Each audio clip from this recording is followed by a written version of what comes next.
Hi friends, எல்லோருக்கும் வணக்கம். This is Shivaji.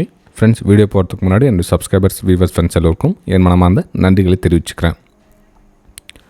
Friends, இந்த ஹை வாலட்டிலிட்டி இருக்க சொல்ல ஆப்ஷன்ஸ் ட்ரேடிங்கை தவிர்த்துடுங்க. இது என்னுடைய பர்சனல் சஜஷன்ஸ். ஏன்னா இன்றைக்கி 100 பேர் ட்ரேடிங் பண்ணுறாங்க அப்படின்னா இதில் 90 பேர் ஆப்ஷன்ஸ் தான் விரும்புகிறாங்க. ஏன் அப்படின்னா ஆப்ஷன்ஸில் குயிக் மணி பண்ணலாம் அப்படின்ற ஒரு காரணமாக இல்லை ஃப்ரெண்ட்ஸ். ஆப்ஷன்ஸில் விலை கம்மியாக இருக்குது, அவங்க இருக்கிற பட்ஜெட்டில் பண்ணலாம் அப்படின்ற ஒரு காரணத்துக்காக மட்டும்தான் அந்த ஆப்ஷனால் கவர்ந்து இருக்கப்படுறாங்க. ஸோ அதனால் ஆப்ஷன்ஸ்குள்ளே போய்ட்றாங்க. ஆனால் நிறைய இந்த யூடியூபர்ஸ் என்ன பண்ணுறாங்க அப்படின்னா ஆப்ஷன்ஸ் பையர்ஸ் அதிகமாக பணம் சம்பாதிக்கிறதுக்காக ஆப்ஷன்ஸ் பையிங் பண்ணுறாங்க. அதனால் ஆப்ஷன்ஸ் பையர்ஸ் அதிகமாக இருக்காங்க அப்படின்னு நினைக்காங்க. கண்டிப்பாக அது காரணம் அதுவாக இருக்காது. இதுதான் காரணம். அதாவது இப்போ ஒரு 5,000 ரூபாய் இருக்குது அப்படின்னா 5,000 ரூபாய் வச்சு நீங்கள் ஒரு ஸ்டாக்ஸ்லேயோ வேறு ஏதாச்சும் பண்ணிங்கன்னா அந்த 5,000 ரூபாய்க்கு பெருசாக ஒன்றும் இப்போ ஒரு லாபம் வந்துடாது. ஒரு 100 ரூபாய் 150 ரூபா கிடைக்கும். 5,000 ரூபாய் வச்சு நீங்கள் ஒரு ட்ரேடிங் பண்ணணும்னா 100 ரூபாய் 150 ரூபா கிடைக்கும். ஆனால் அதே ஆப்ஷன்ஸில் பண்ண சொல்ல ஒரு 5,000 ரூபாய்னா ஒரு 1,000 ரூபாய் கிடைக்கும் அப்படின்ற ஒரு நோக்கத்தில் அதனால் ஆப்ஷன்ஸ் பண்ணுறாங்களே தவிர அதாவது பட்ஜெட் மெயின் அந்த ஒரு கால் ஆப்ஷன் புட் ஆப்ஷன் ஒரு 5,000 ரூபாய் தான் எடுத்துடலாம். ஆனால் நீங்கள் ஒரு கேஷில் நீங்கள் ஈக்விட்டியில் ஃபியூச்சர்லேயோ நீங்கள் ஒரு வேறு லெவலில் நீங்கள் பண்ண க்ரூட் ஆயிலையோ கோல்டில் பண்ணால் அந்த 5,000 ரூபாய்க்கு எதுவும் பண்ண முடியாது. ஓகேங்க. ஸோ முடிஞ்ச அளவுக்கு ஆப்ஷன்ஸ் பையிங்கை கொஞ்சம் தவிர்த்துருங்க. உங்கள்கிட்ட காசு இல்லை, வெறும் 5,000 ரூபாய் 10,000 ரூபாய் தான் இருக்குது அப்படின்னா அட்லீஸ்ட் நீங்கள் உங்களுடைய மைண்ட் செட்டை கொஞ்சம் கொஞ்சமாக டியூன் பண்ணி ஒரு கேஷில் ஈக்விட்டியில் கொஞ்சம் ஸ்மால் ப்ராஃபிட் தான் வரும், பரவாயில்ல. அதில் நீங்கள் ப்ராக்டிஸ் தெளிவாக நீங்கள் ஒரு என்ட்ரி எக்ஸிட் எங்கே எடுக்கணும் ஏது எடுக்கணும் அப்படின்னு பார்த்து கற்றுக்கிட்டு அதுக்கப்புறம் நீங்கள் முயற்சி பண்ணி இல்லை வரலாம் ஃப்ரெண்ட்ஸ். என்னுடைய சஜஷன் என்ன, அட்லீஸ்ட் நீங்கள் ஃபியூச்சராவது நீங்கள் மூவ் பண்ணுங்கள். ஒரு கால் ஆப்ஷன் புட் ஆப்ஷன் ஹெட்ஜிங்காக யூஸ் பண்ணி ஃபியூச்சரில் ட்ரேட் பண்ணுறது பெட்டராக இருக்கும்.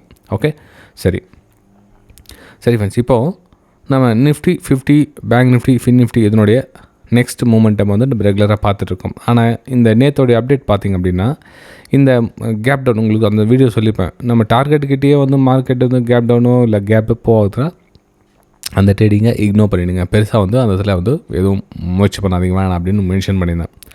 அதே மாதிரி பார்த்திங்கன்னா இதுக்கு முன்னாடி நம்ம ரெகுலராக பார்க்குறவங்க ஒரு கேப் டவுன் ஆகுது அப்படின்னா எது ரெசிஸ்டன்ஸாக இருக்கும், அதாவது இந்த இடத்துல ஓப்பன் ஆகுது ப்ரைஸ் இங்கே மேலே போதும் எது ரெசிஸ்டன்ஸாக இருக்கும், ப்ரீவியஸ் லோ ரெசிஸ்டன்ஸாக இருக்கும் மென்ஷன் பண்ணியிருந்தேன். அதாவது எங்கே லோ இங்கே லோ இருந்துச்சுன்னா இந்த வேலை ரெசிஸ்டன்ஸாக இருக்கும், இல்லை இங்கே லோ இருந்துச்சுன்னா இது ரெசிஸ்டன்ஸாக இருக்கும்.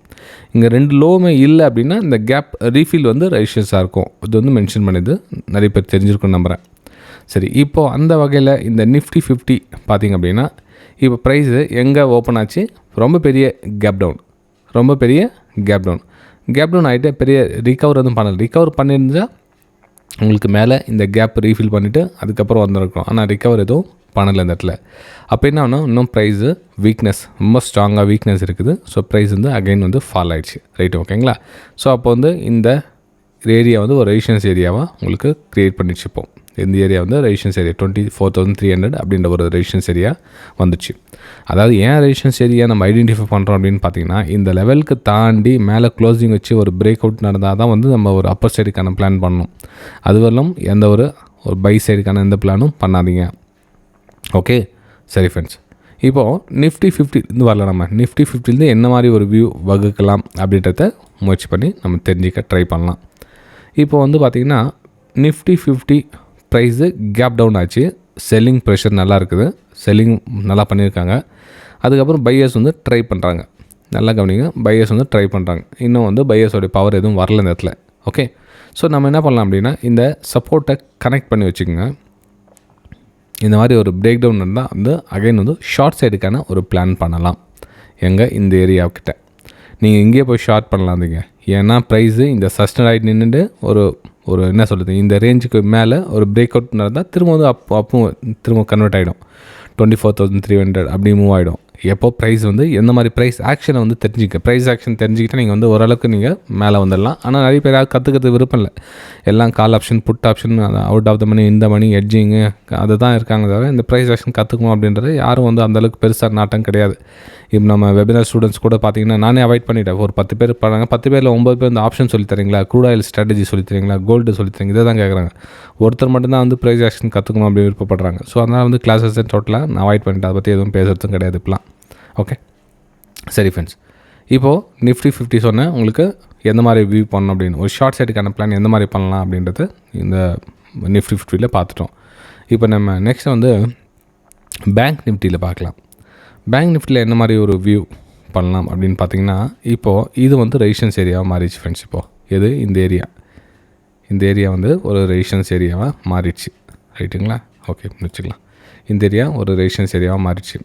அப்போது ப்ரைஸு என்ன மாதிரி ஒரு கேல்குலேஷனில் மூவ் பண்ணும்?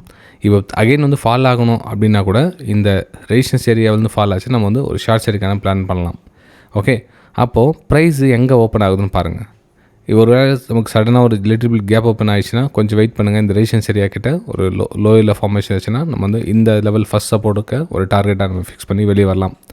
ஓகே, ஏன்னா இந்த 50,000 அப்படின்ற ஒரு லெவல் பார்த்திங்கன்னா ஒரு சப்போர்ட் எடுக்கிறதுக்கான வாய்ப்புகள் இருக்குது. அதாவது பெரிய டைம் ஃப்ரேமில் ஒரு டபுள் பாட்டம் அமைச்சு இது மாதிரி போகும். அதாவது இது ஒரு லோவும் இது ஒரு லோவும் அமைச்சு மேலே மூவ் ஆகிறதுக்கான வாய்ப்புகள் இருக்கும். ஸோ இது நெக்லைனாக மாறதுக்கான சான்ஸ் இருக்குது. இது பெரிய டைம் ஃப்ரேம், நல்லா ஞாபகம் வச்சுங்க. இது வந்து 50,000 ரவுண்ட் நம்பர் அப்படின்றனால இந்த ஏரியா வந்து ஒரு சப்போர்ட் ஏரியாவாக மாறதுக்கான சான்ஸ் இருக்கும். ஸோ ப்ரைஸு அந்த மாதிரி வரதுக்கான வாய்ப்புகள் இருக்கிறதுனால நம்ம என்ன பண்ணலாம் அப்படின்னா, ப்ரைஸு இங்கேருந்து கொஞ்சம் கொஞ்சமாக எந்த மாதிரி அகைன் வந்து ஒரு மூவ் ஆகிட்டு இந்த லெவல் போகிறதுக்கான வாய்ப்புகள் இருக்குது. அப்போது 50,100லேருந்து 50,500 ப்ரைஸு மூவ் ஆகிறதுக்கான சான்ஸ் இருக்குது. ஆனால் இந்த மூவ்மெண்ட்டையும் டக்கு டக்குன்னு என்ன கேப் அப் ஓப்பன் ஆகிடுச்சு. கேப் அப் ஓப்பன் ஆகிடுச்சு அப்படின்னா திரும்ப வந்து இந்த சப்போர்ட் லைன் வரதுக்கான சான்ஸ் இருக்குது ஃப்ரெண்ட்ஸ். இது வந்து பேங்க் நிஃப்டியோடைய வியூ. ப்ரைஸ் எங்கே ஓப்பன் ஆகுதுன்னு பாருங்கள். சிம்பிள், ப்ரைஸ் எங்கே ஓப்பன் ஆகுதுன்னு பாருங்கள். ப்ரைஸ் எக்ஸாக்ட்லி இங்கேயே ரேஞ்சில் ஓப்பன் ஆச்சா ரொம்ப நல்ல விஷயம், ரொம்ப நல்ல விஷயம். அப்போ என்ன பண்ணலாம், நம்ம இதில் ஒரு பிரேக் அவுட்டுக்கான வாய்ப்புகள் பார்த்து நம்ம இந்த தூரத்தை ஒரு அப்பர் சைடுக்கான ஒரு பிளான் பண்ணி ட்ரேட் எடுக்கலாம். ஓகே, சரி. இதே ப்ரைஸ் இங்கே கன்சாலிடேஷன் நிற்குது அப்படின்னா இங்கேருந்து ட்ரெண்ட் ட்ராப் பண்ணிங்க. ஸோ பிரேக் டவுனுக்கான வாய்ப்புகளை பார்த்து நீங்கள் 49,900 நீங்கள் டார்கெட்டாக ஃபிக்ஸ் பண்ணி வெளியே வரலாம். ஏன்னா அந்த மாதிரி ஒரு மூவ்மெண்ட் ஆகும்னு சொன்னீங்கன்னா அது எங்கே உங்களுக்கு ஒரு டபுள் பாட்டம் மாதிரி க்ரியேட் பண்ணுதுன்னு தெரில. ஸோ அதனால் அந்த ஏரியாவுக்காக வெயிட் பண்ணி ட்ரேட் எடுக்கலாம். ஏன்னா ப்ரைஸு இந்த மாதிரி மூவ் ஆச்சு, இந்த மாதிரி ட்ரெண்ட் லைன் ட்ராப் பண்ணி வெயிட் பண்ணிக்கங்க. ஏன்னா அந்த இன்ட்ராடே அப்படின்றதுனால ஸ்மால் மூவ்மெண்ட்டை தான் கேட்ச் பண்ண முடியும். இது பார்த்திங்கன்னா ஒரு நாளுடைய சார்ட்டு இவ்வளோ தான் இருக்குதுன்னு தெரியல. இது 10 மினிட்ஸ் டைம் ஃப்ரேம்து. அப்போ ப்ரைஸ் எங்கே ஓப்பன் ஆகுதுன்றதை நம்ம அதுக்கேற்ற மாதிரி கால்குலேஷன் பண்ணி ஒரு ஸ்மார்ட்டாக வெளியே வரணும். ஓகே, புதுசாக ஆப்ஷன்ஸ் பையர் பண்ணுறவங்க இந்த மாதிரி பெரிய பெரிய கேப் சொல்ல ரொம்ப சமாளிக்க முடியாது. அவங்களால அந்த ஸ்டாப் லாஸ் கொடுத்து வெளியே வர முடியாது. ரொம்ப நேரம் வெயிட் பண்ணி ரீவெஞ்ச் ட்ரேட்லாம் பண்ணுவாங்க. இன்றைக்கி கூட பார்த்தீங்கன்னா ரீவெஞ்ச் ட்ரேட் பண்ணி கிட்டத்தட்ட 4 lakhs rupees வந்து லாஸ் பண்ணியிருக்காரு நம்ம ஒரு சப்ஸ்கிரைபர். ஸோ அது வீடியோ போடுங்க அப்படின்னா ரொம்ப நாளாக சரி ஃப்ரெண்ட்ஸ், எனக்கு ஆல்ரெடி கொஞ்சம் பர்சனல் ஒர்க்ஸ்னால இந்த மார்னிங் அப்டேட் மட்டுமே கொடுக்கறதுக்கு எனக்கு டைம் இருக்கிறதில்ல. ஸோ அந்த மாதிரி வீடியோலாம் எனக்கு போகிறதுக்கு டைம் இல்லை ஃப்ரெண்ட்ஸ். சாரி, உங்களுக்கு நெக்ஸ்ட் மந்த்லேருந்து அந்த மாதிரி வீடியோஸ்லாம் உங்களுக்கு போட ட்ரை பண்ணுறேன். ஓகே, ஏன்னா கொஞ்சம் அவர் அவேர்னஸ் தான். திரும்ப வந்து அந்த எமோஷனல் ட்ரேடிங் பண்ணிவிட்டு ஓவர் ட்ரேடிங் பண்ணிவிட்டு நம்ம என்ன எதுக்காக வந்தோம் என்ன வந்து தெரியாமல் ட்ரேட் பண்ணிகிட்டு இருக்கிறது ரொம்ப கஷ்டமான விஷயம். சரி ஃப்ரெண்ட்ஸ், இப்போ நம்ம நெக்ஸ்ட் நம்ம ஃபின் நிஃப்டியும் மூவ் பண்ணிக்கலாம். ஃபின் நிஃப்டியில் பார்த்திங்க அப்படின்னா நம்ம அந்த பிரேக் டவுன் சொன்னோம் இல்லைங்களா, ஞாபகம் இருக்கு. அந்த இதுக்கு முன்னாடி வீடியோ பார்த்தீங்கன்னா தெரிஞ்சிருக்கோம். இந்த பாருங்கள், இது வந்து இப்போ ரெசிஸ்டன்ஸ் அமையும். இந்த சப்போர்ட்டாக இருந்தது, இப்போ ரெசிஸ்டன்ஸ் அமையும். இப்போ 22,900 23,000 இந்த ரேஞ்ச் வந்து ஒரு சப்போர்ட் ரெசிஸ்டன்ஸ் சப்போர்ட்டாகவும் ஒர்க் ஆகிற இடம். அப்போ ப்ரைஸு இந்த இடத்துல ட்ரெண்ட் லைன் ட்ராப் பண்ணி வச்சுங்க. ப்ரைஸ் அகைன் வந்து இந்த தூரம் கடக்கிறதுக்கான வாய்ப்புகள் இருக்குது. இந்த டிஸ்டன்ஸை நீங்கள் ஒரு அப்பர் சைடுக்கான பிளான் பண்ணி ட்ரேட் எடுக்கலாம். இந்த ஏரியாவுக்கு வந்ததுக்கப்புறமா இதுக்கப்புறம் லோ ஃபார்மேஷன் ஆகிடுச்சு அப்படின்னா நீங்கள் திரும்ப வந்து ஒரு ஷார்ட் சைடுக்கான பிரேக் டவுனில் ஷார்ட் சைடுக்கான ஒரு பிளான் பண்ணி நீங்கள் ட்ரேட் எடுக்கலாம்.